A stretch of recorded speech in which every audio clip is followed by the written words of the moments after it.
Welcome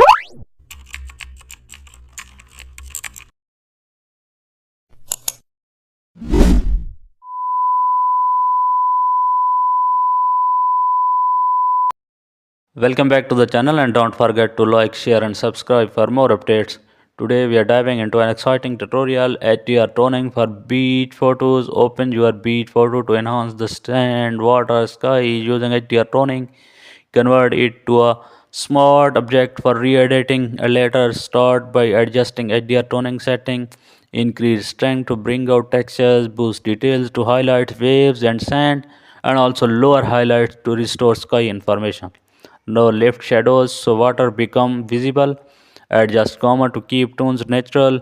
Add vibrance to improve the blues and yellows. Reduce saturation slightly for realism.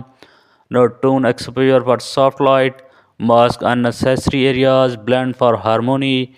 And also compare your enhanced beat photos. Save your final